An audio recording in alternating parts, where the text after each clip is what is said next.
few of my students came to me and they asked one simple question. It's like, what does his day-to-day as the leader of opposition look like? So can you tell them what exactly do you do in that role?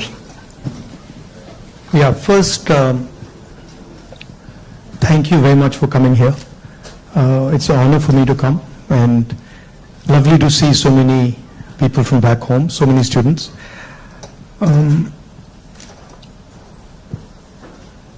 See, opposition, at its heart, is the voice of people. So, if you have parliament, of course, there's a whole sequence of events that go on, but what you're generally thinking about is where and how can I raise issues of the people of India. And you're thinking from a individual perspective, and you're also thinking from a group perspective, you're thinking from a industry perspective, you're thinking from a farmer perspective, and the important thing is that you do it sensitively and after listening and understanding carefully. So very often,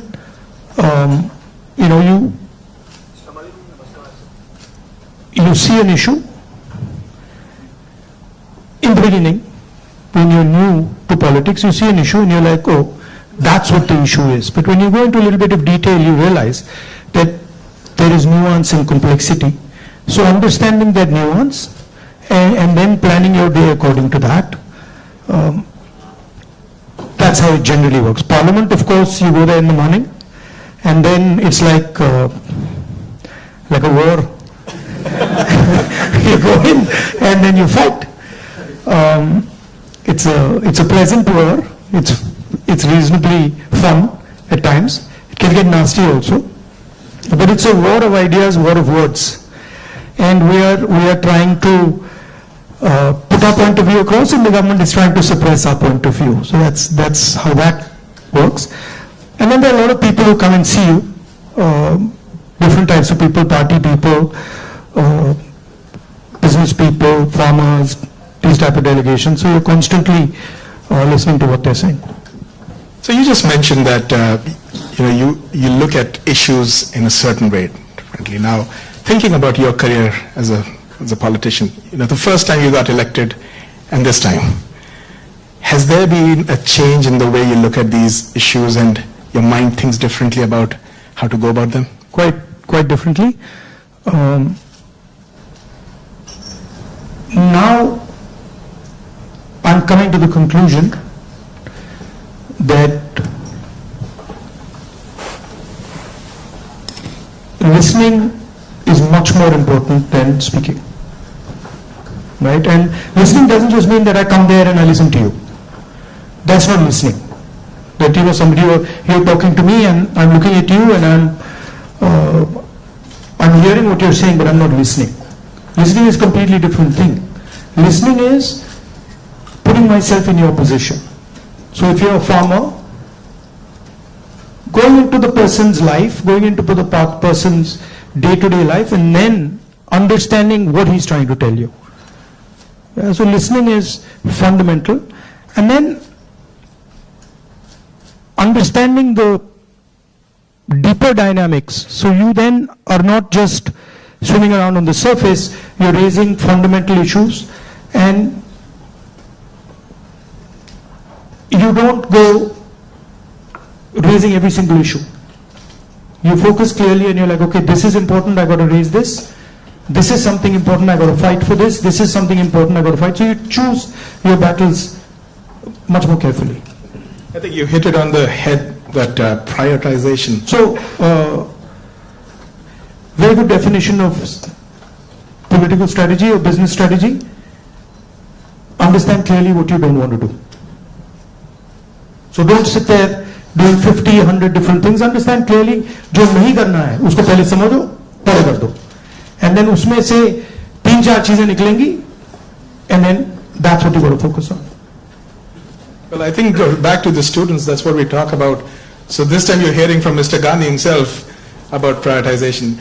Now, a few things that you mentioned just takes me back a few months. A very unprecedented event happened in terms of the yatra. Personally, for me, a 30-minute walk on the treadmill, you can see 4,000 kilometers and connecting with people in a very different way. How has that changed your perception about people, and how has it helped you connect with people differently? See, the first question to ask is why were we walking 4,000 kilometers? Right? You know, it's what created the need for us to do this? And the reason is that all avenues of communication in India were shut. Every single avenue, no matter what we did, it was all shut. We spoke in Parliament, that's not televised. We go to the media, they don't pick up what we say. We even go with documents to the legal system, nothing happens. So, all our avenues were shut. And for a long time, we literally couldn't understand how to communicate. And then suddenly we hit upon the idea कि भाई अगर media आपको लोगों के पास नहीं ले जा रहा, इंस्टीट्यूशनल सिस्टम आपको लोगों के पास नहीं ले जा रहा, तो फिर डायरेक्टली चले जाओ. And then what better way to go directly than to literally go walking across the country? And so that's what we did. And I must tell you, in the beginning itself, I had a little bit of a knee problem. So 3-4 days into it, I was like, "Ye kya kar diya?" I was like, you know, because you get up in the morning, I go running, and so you get up in the morning and you say, "Okay, I'm going to go run 10 kilometers," and you're like, "ठीक है," and then you get up in the morning and you say, "I'm going to walk 4,000." It's a completely different paradigm, you know. So there were moments of that, okay, this is quite a big thing. But it went surprisingly easy. It was not difficult at all. And it fundamentally changed the way I think about my work. I would say that it completely changed how I view politics, how I view our people, how I communicate with our people, how I listen to people, and not just me. There were many people involved in the yatra, and all of us. And to me, the most powerful thing that happened organically on its own, we didn't actually do it, it just happened, was that we introduced, certainly for the first time in India, possibly for the first time in many, many countries, the idea of love in politics. And this seems strange, you know, it's a strange thing because you look at the political discourse in most countries and you will never find the word love in that discourse. It just doesn't exist anywhere. You'll find hatred, you'll find anger, you'll find unfairness, you'll find corruption, you'll find all these words. But you will never find the word love in the language. And the Bharat Jodo Yatra actually introduced that idea into the Indian political system. And it has amazed me how that idea has worked. So now when you reflect on the yatra, you think about, you know, some of the key moments that happened. Is there any like an aha moment that you want to share with us that you never expected it to happen, but it happened in a positive way? I'll tell you what I realized. And many of you people who are in business school and other public facing spaces, I realized that actually when I was in the yatra, the yatra was speaking on its own. So I realized that I was there, but pretty much everything that was coming out of my mouth was actually coming from the yatra, not from me. Right? So there was thousands of people, they were telling me things that was going, I was listening to them, they were telling me things, and then their words were coming out of my mouth. So I was not communicating as Rahul. I was communicating as the yatra was communicating. And it took me a little while to figure this out, because first I was like, oh, I'm giving a speech and I have this idea and I'm going to say this. But then suddenly it started to occur to me that every single thing coming out of my mouth is actually things people have said to me. And the most beautiful example of this was this slogan that came, which is नफरत के बाजार में मोहब्बत की दुकान खोल रहे हो, right? Now you're clapping, but the slogan did not come, it was not my slogan, right? It was not even a slogan of the organizers. It was a guy who came, I saw him, and he was walking with us, and there was a rope which used to surround us, and he was trying to come in, and he couldn't come in. The police would beat him. So I saw him once there, then I saw him somewhere else. And then I told Alankar, who's standing there, I said, Dekho, usko le aao. So anyway, Alankar went looking for him, he had disappeared. Then after some time he came out, he charged through the police, and then he pointed at me like that. And he said, मैं जानता हूँ आप क्या कर रहे हो, मैं जानता हूँ आप क्या कर रहे हो. So I said, क्या कर रहा हूँ? He said, आप नफरत के बाजार में मोहब्बत की दुकान खोल रहे हो. Right? So then I realized that this is not me. This is the sentiment of the crowd that is speaking. And so that would happen again and again. It would happen sometime. Once it happened when a woman came up to me, held my hand, is walking, and I could feel that something was wrong with the way she was holding my hand. So I said, क्या हुआ? She said, वो मुझे मार रहा है. I said, कौन मार रहा है? He said, मेरा पति मार रहा है. तो I said, मतलब? She said, नहीं, वो अभी मुझे मार रहा था, मैं भाग के आई हूं. So I said, तो क्या करूं? तो I said, पुलिस वालों को बताएं? She said, नहीं, पुलिस वालों को मत बताओ. I said, क्यों? She said, और मारेगा. Now, that's a sentiment of thousands and thousands. I realize that's a sentiment of thousands and thousands of women. That they're being mistreated, they're being treated violently, but they can't say anything. It's hidden. Right? So now when I'm speaking to you right now, I'm saying these things to you, it's not me. It's that girl who's saying it to you. I just transmitted it. So that's the job, in my view, of a politician, is to listen to sentiment, to understand sentiment deeply, and then to give it to other people, right? Like I can see the faces here of the women versus the men, and when I'm saying that, I can see the faces of the women are different. They're reacting completely differently to what I said because they're understanding that. They're like, oh yeah, I've been through that before, right? So that's the idea. The idea is not that Rahul Gandhi has some fantastic vision for the country and now he's going to project the vision to the country. The idea is, what is the country saying? What is the country feeling? Right? So in our system, I always used to wonder why this idea of sort of annihilation of the person. You know, if you look at Mahatma Gandhi, you see him in a sense destroying himself.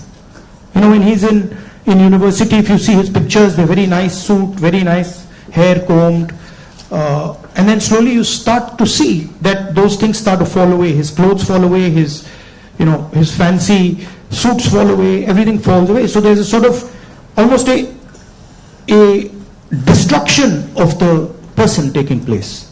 And you can see this in many of our leaders. And the reason it's happening is because the person is actually dying and the voice of other people is taking over. Right? I don't know, I'll give you an example. Do you know what Devta means in the term Devta? Do you know what it means? Yes. No. No, it doesn't mean God. The deity. No, it doesn't mean the deity.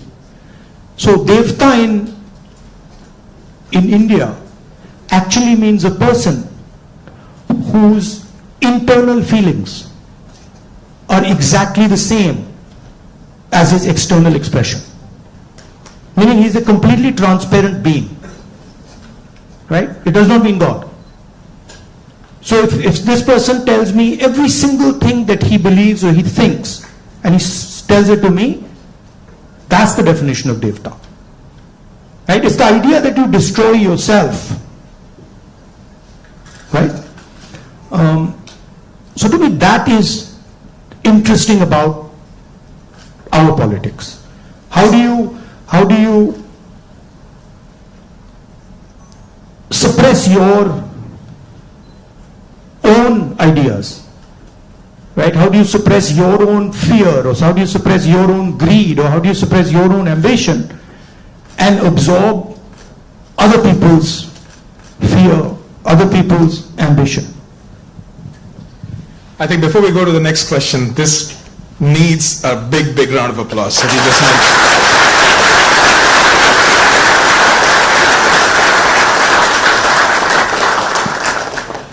If you look at our big leaders, and historically, and you can see extreme, so you can see a Buddha who's extreme, you can see Bhagwan Ram, same thing, you can see Mahatma Gandhi. The basic idea is the destruction of the identity. The basic idea is the destruction, basic idea is the destruction of the self, right? And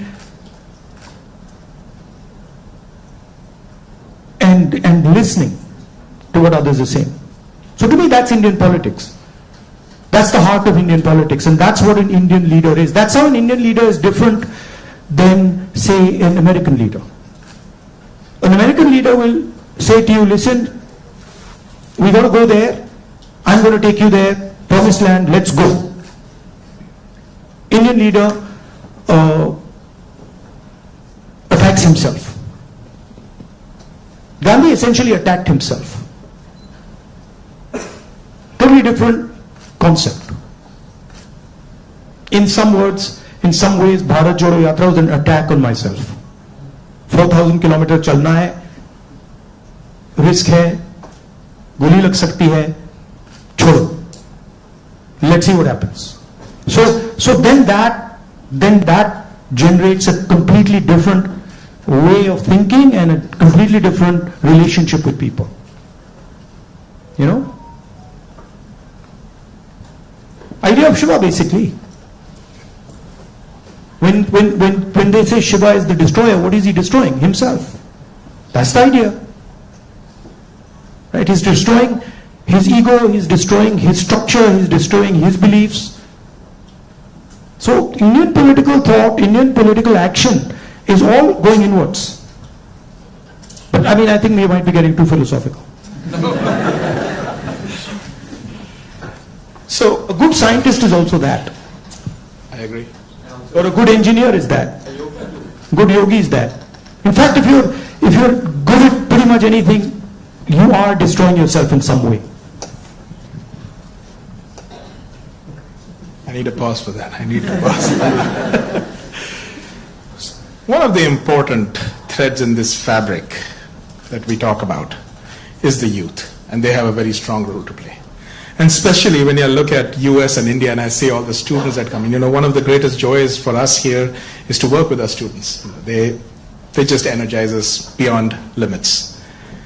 More than 300,000 of them are in the US. About 4,000 of them from India are here at UTD. Where do you see them playing a role in the large scheme of things that India is poised towards? These ambassadors who are sitting here, and of course there are some who have come before and are doing great things here in the US.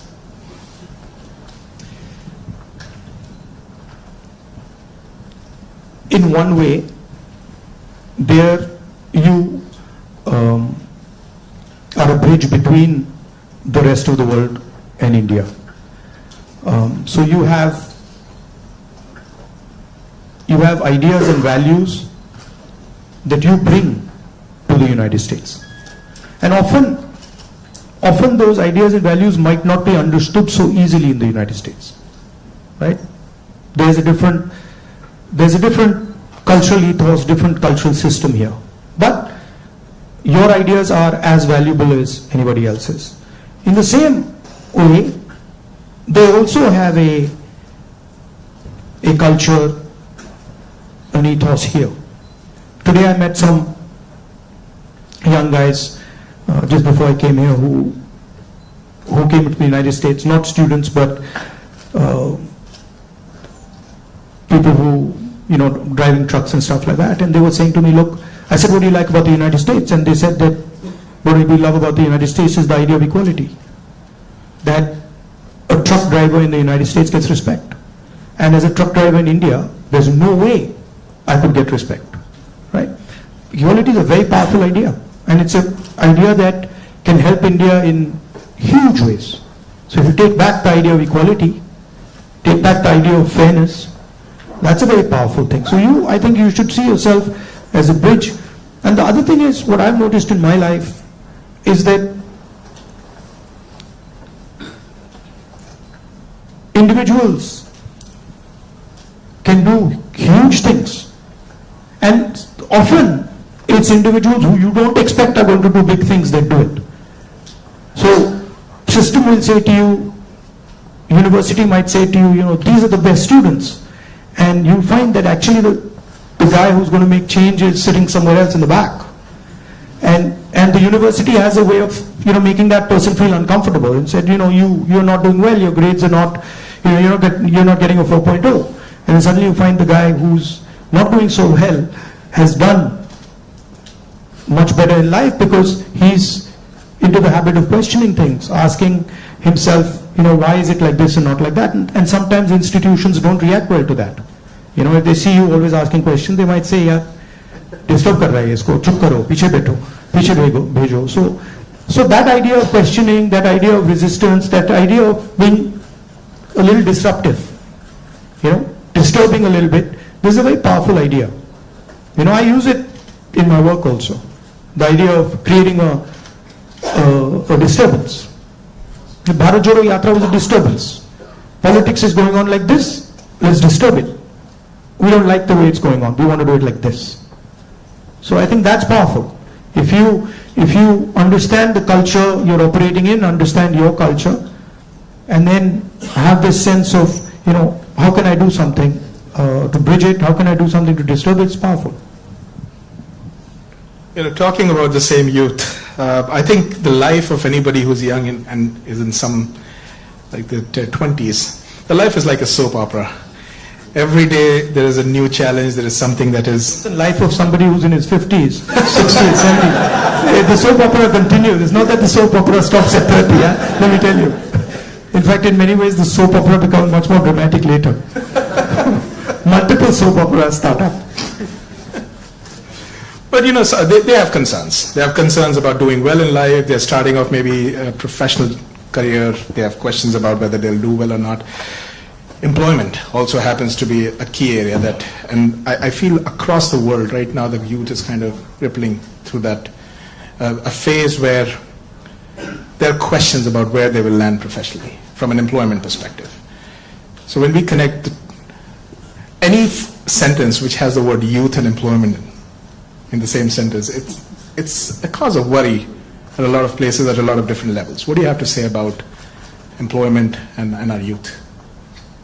See, first of all, let's be clear. Not everywhere on the planet has an employment problem. Okay? The West has an employment problem. India has an employment problem. But there are many countries in the world that don't really have an employment problem. China certainly doesn't have an employment problem. Vietnam doesn't have an employment problem. So there are places on the planet that are not struggling with unemployment. There's a reason.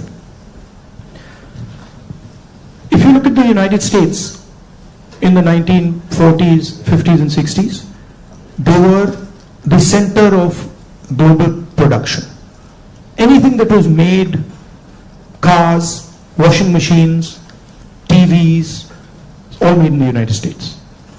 production moved from the United States, it went to Korea, it went to Japan, eventually it went to China. And if you look today, China is dominating global production. You go to India, you look at the phones, you look at the furniture, you look at clothes, you'll see on the back, made in China. That's a fact, right? So what has happened? The West, America, Europe, India, has given up on the idea of production. And they've handed it to China. The act of production creates jobs. What we do, what the Americans do, what the West does, is we organize consumption. Okay? Uber is organizing consumption. Okay? Foxconn is organizing production. Mahindra organizes production. Bajaj organizes production. These are the guys who create the jobs. And that is the problem. You're never going to employ India using IT, using consumption. It's not going to happen. So India has to think about the act of production and organizing production. And India has to, it's not acceptable that India simply says, okay, manufacturing, what you call manufacturing or production is going to be the preserve of the Chinese, it's going to be the preserve of the Vietnamese, it's going to be the preserve of the Bangladeshis. Right? Bangladesh completely outcompetes us in textiles. Regardless of the problems they're facing right now, they wiped us off. They wiped us clean in textiles. Right? So we have to reimagine how to produce in a democratic environment. Until we do that, we will face high levels of unemployment. And frankly, it's not sustainable. So you're going to see that if we carry on down this path of forgetting about manufacturing, you're going to see massive social problems coming in India and in the United States and in Europe. Right? The polarization of our politics is because of this. We're getting ready to ask a few questions from the audience. Can we have the runners with the mics? But while we do that, Rahulji, in this, what you just spoke about, that even if people are fine with the way their jobs are and they're secured, we have a new challenge in the name of AI. And there's a lot of fears around that AI is going to take jobs away. Do you feel so as well? Again, see, every time you get a new technology, the argument is made that it's going to take jobs away, right? When computers first came, it's going to take jobs away. When calculators first came, it's going to take jobs away. ATMs came, it's going to take jobs away. Okay, this is a fact. Now, what happens is, it does take jobs away for some people and then transfers them to other people, right? So, I'm not of the view that jobs will vanish, but different type of jobs will be created and different types of systems will benefit more or less, right? I think, for example, the IT industry in India is going to have a real big serious problem because of AI. But I don't really think a Bajaj making scooters is going to have such a big problem, right? So it's going to hit different people differently. It's going to take away some jobs, it's going to add some jobs. And if you're positioned properly, it's an opportunity. And if you're positioned badly, you're in trouble. I mean, I remember Mr. Vajpayee gave a speech that Indians don't need computers, right? And somebody else gave a speech that Indians don't need English. Computers created millions of jobs in India. It's a fact. So it depends how flexible you are and how well you're looking at the future. Thank you so much. We do have some folks here who would like to ask a few questions, so Can we get a mic here, please? Mr. Shroff, right here. Oh, okay. First, let me, I Okay. have two questions. So first of all, thank you for the opportunity. Let's keep it to one question, please. Yeah. Yes, one question. So India has a young population. So what are your plans to modernize the education system and bridge the gap between the education system and employability? That is the first question. Let's keep Yeah, it to sure. one, please. Thank you. Nimish. Should I just answer this one, or you want to get, okay. I'll try. Sandra. I think many people say that India has a skills problem. I don't think India has a skills problem. I think India has a skill respect problem. So India doesn't respect people who have skills. But I don't think there's any limit on the skills that are already available in India. Okay? Second, our education system doesn't connect with the business system. So you have a business system that is operating on its own, and you have a sort of ivory tower education system. And the education system in no way connects deeply with the skill structure of India. So I think bridging that gap, linking those two systems of skill and the education system, vocational training, I think is fundamental. I think currently a huge problem in the education system is the ideological capture. So, you know, feeding ideology through the education system. Most of our vice chancellors today are placed by the RSS. It's an organization that has a very particular perspective on life, on history, on the future. That's really damaging. Having one organization that is placing all its people in our education system, I think that's damaging. So ensuring that people who run our education system are independent, are not, you know, ideological, or are not committed to sort of a particular way of thinking, I think is important. Thank you. Dr. Gupta. Rahulji, I have a question. What's your vision of creating growth in the industry, manufacturing? No, I don't see, again, what I think is not as important as what the large mass of Indian people think, right? One problem that you simply cannot solve if you continue on the direction we're on is giving our blue-collar workers jobs. You simply, if you carry on this road, you simply cannot do that, right? The only way you're going to give our large mass of people jobs is if you start producing things, if you start manufacturing. And the foundation of manufacturing, you don't just start manufacturing cell phones, right?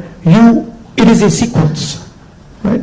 So you have to go up the value chain if you want to manufacture. A lot of people say, oh no, you can manufacture cell phones directly. Well, cell phones are not being manufactured in India. Cell phones are being assembled in India. It's a different thing. Meaning components are coming from China and those components are being assembled in India, right?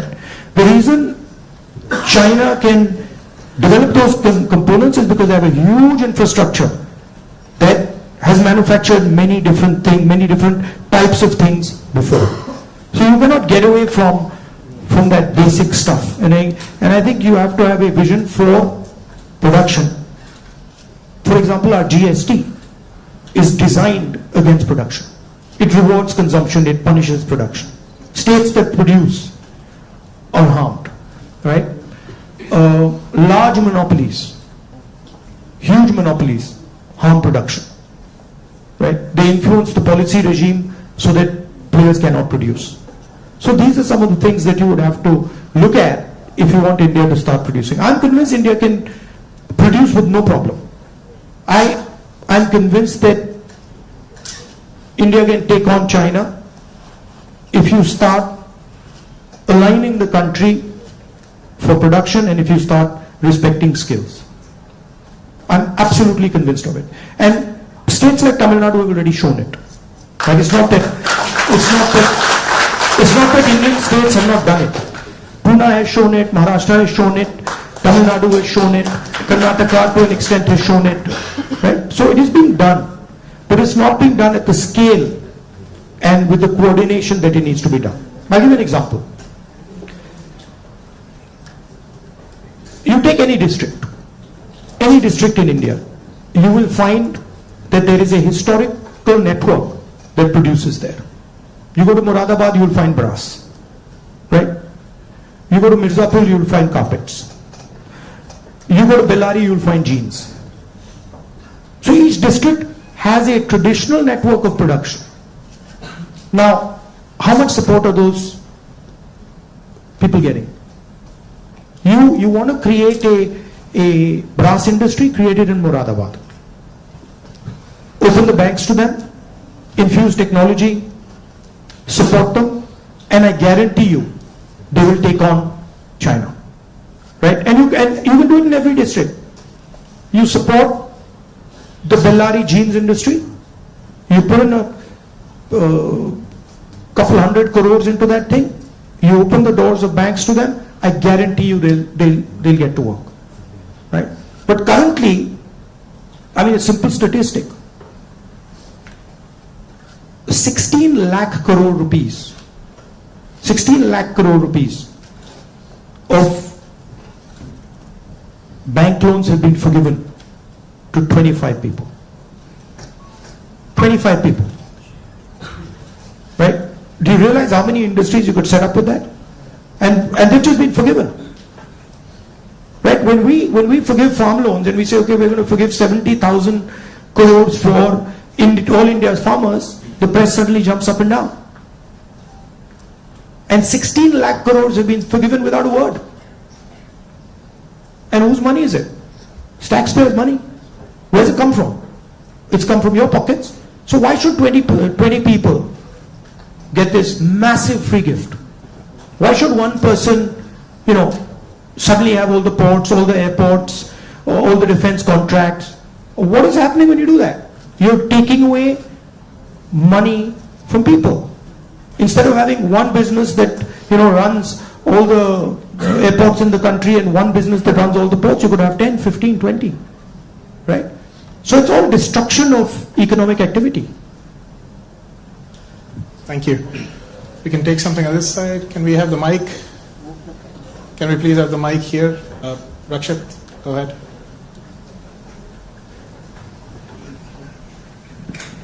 Hello, Rahulji. My name is Rakshit. First of all, thank you so much for being here. We feel so privileged. So my question is, how do you think we as students and youth contribute to and get involved in public service and the development of our country? Come and work with us. We can show you. But realize that neither is it easy, and it's not fun all the time. It can be unpleasant, it can be hard, but it's got its, you do get gratification from it, but it's not easy. And if any of you are interested in it, we run internships and we put people into our system and train people. Thank you. We had a question here. Mr. Shroff. Rahulji, first of all, thank you for coming here and gracing UTD with your presence. I'm a faculty and I also represent a lot of students, so I'd like to ask, for everything we look at it and say there is always something you can even do better for something that you haven't done successfully. So looking back, Bharat Jodo Yatra was so successful. Couple of things what you could have done differently if you did it now. No, look, every single thing that you do, I mean, I'm sure if we sit down and say, okay, Bharat Jodo Yatra, we could have done it better, right? There's nothing that you do that you couldn't have done better or you can't do better. And that's just how life works. And these are choices. So I don't think I've ever done anything perfect in my life. And I don't think I will ever do anything perfect in my life. But it's a learning experience, right? So you start off, you try something, doesn't work, you do it again, and then it works. Yeah. Thank you. Take another question. One thing that I didn't think was important, because of something my father said to me once, which is strange, which turns out is quite important, which is that once my father told me, look, if you work properly, you don't need to tell anybody about it. Work speaks for itself. But it's actually not true. It's a strange thing, it's not true. You've got to communicate it. And the one thing I have fundamentally changed is that earlier I would do something and I wouldn't communicate it. And now I do something and I communicate it. It's not actually my nature.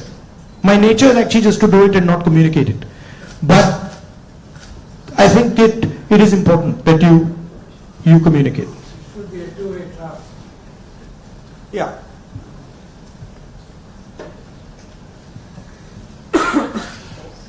All right. Yes, let's go there. Can we have the mic? My eyes feel like a lot of machine right now. I'm trying to pick up which one I see. Where is the mic? Jitesh? Go ahead.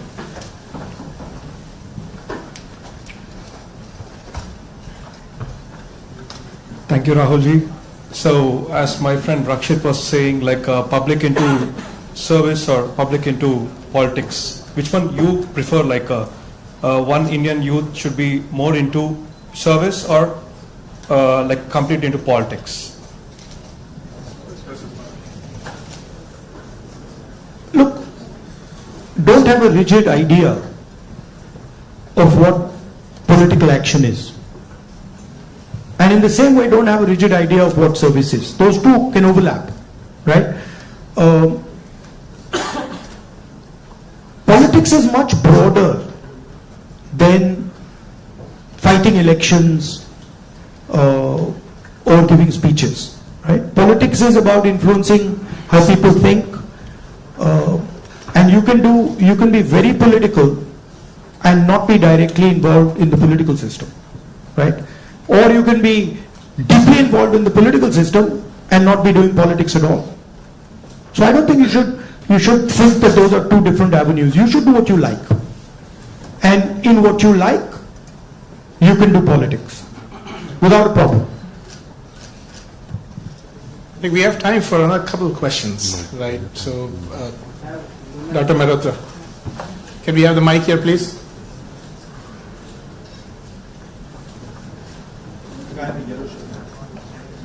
I'll get it. Okay. First off, thanks a lot for being here. It's a rare opportunity and we are truly grateful. To me at least, and I could be wrong here, it almost seems like there are two Indias. One that is reaping the benefits of the growth that we see, and then one that's being kind of bypassed. There's still unacceptably high number of people living in abject poverty who don't even have access to the very basic of quality education.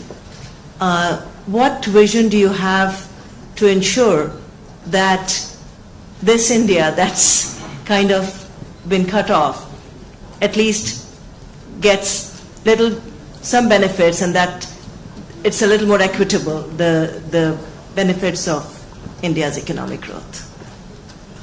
There are clearly two Indias, and very small percentage of people benefit from India. The vast majority of people don't benefit from it. And if anybody talks about building a country, talks about progress, You simply cannot ignore this fact, right? If you look at our institutions, our businesses, our legal system, anywhere, you will find that it's captured by a very, very small percentage of people. Now, one of the things that I keep saying is that in the 21st century, you need data. And you need to understand the extent of this capture. I think when people actually understand the extent of this capture, they will be shocked, right? And so, for example, the idea of a caste census is a way of shining the light on this capture, right? It amazes me when people say, oh, there shouldn't be a caste census. It's like saying his leg is broken and there shouldn't be an X-ray. Why not? Right? What's the problem? What's the problem with an X-ray? Second thing is the issue of skill, right? You've heard of the Eklavya story? You've heard of the Eklavya story? Yes. If you want to pin down what is happening in India, it is millions and millions of Eklavya stories every single day. The people with skill, their thumbs are being cut off, they're not being allowed to operate, they're not being allowed to thrive, and it's happening across the board. So, respect for skills, supporting skills financially through technology, that's how you'll unleash India's power. You're not going to unleash India's power by empowering 1%, 2% of India. And, you know, it's not interesting for me. So, I'm very passionate about this. I'll give you an example. Some time back, when we were in government, we were talking about skill development. And the gentleman who was running, he was appointed by Manmohan Singh for skill development. He came to see me. And we were having a conversation. And he was explaining to me how he was going to build ITIs.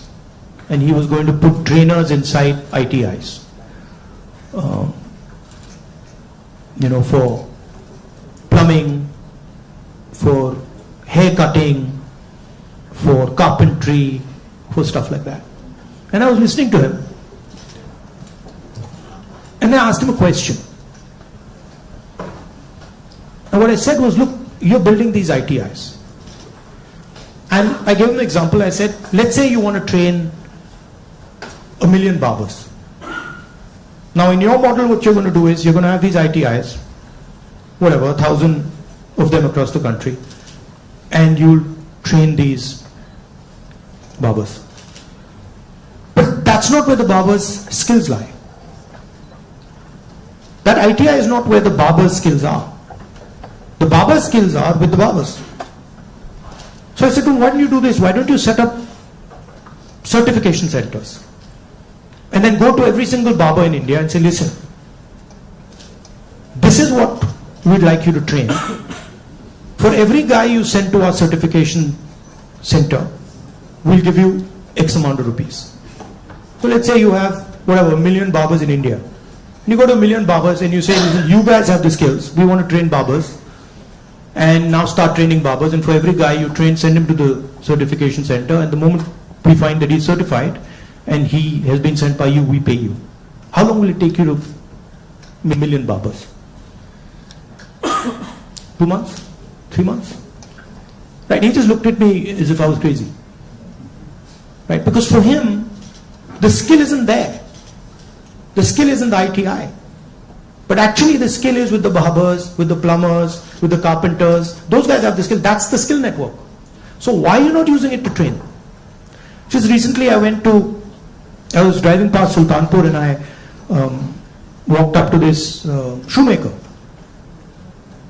It was amazing because the guy says to me, I said, what's your biggest problem? He says, I've been working here for 40 years and nobody has ever respected me. So he says to me, the only man who has ever respected me is my father. Right? So I was thinking about this. And then he says to me, there was this scheme. And they said that, they've got this scheme for shoemakers. It was in Lucknow somewhere. So he says, so I, went to Lucknow. And I said, so what do? They said, they're going to teach me how to make shoes. He says, but I've been making shoes for 40 years. And I could teach those people how to make shoes. Right? So it's a fundamental disconnect with where the skills are. There's no shortage of skills in India. There's shortage of respect of skills in India. So you want to find the best carpenters in the world, they're sitting in India.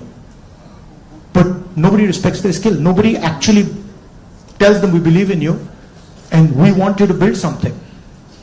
Right? So you can't build industry without respecting skill. Thank you. Maybe we are in time for one last question. So the lady here in the stripes, can we mic to her? And I request our ISA officers to come on this side, please, on the stage, while we do that. Go ahead. So as we all know, the female labor participation in India is quite abysmally low, and no country can ever progress or become developed with only 50% of their population working. So what would Mr. Gandhi's plan be for increasing our labor participation of women? And not just labor participation. It starts with a bad attitude that Indian males have towards women. And I don't mean every single Indian male, but a large number of Indian males' attitudes towards women is just, it's ridiculous, right? So it starts there. And it's a particular way of thinking about women. And you see it, we see it in the political system, we see it in the business system, we see it everywhere. So I'm very big, number one, on political participation of women.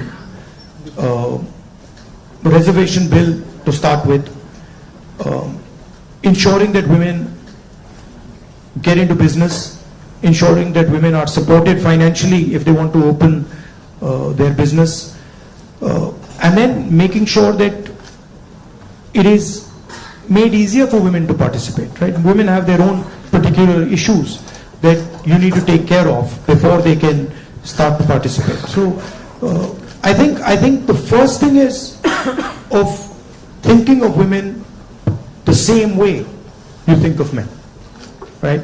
That they can do anything men can do, if not better, and that they are equal and better in many, many things. Yeah. Also, by the way, this is part of the ideological fight between the BJP and us, right? The BJP and the RSS believe that women should be restricted to a particular role. They should stay at home, they should cook the food, they should not talk too much, right? And we believe that women should be allowed to aspire to whatever they want to do. Well, Mr. Gandhi, if I just say that it was great having you on campus, that is a big, big understatement. But can we give him a round of applause?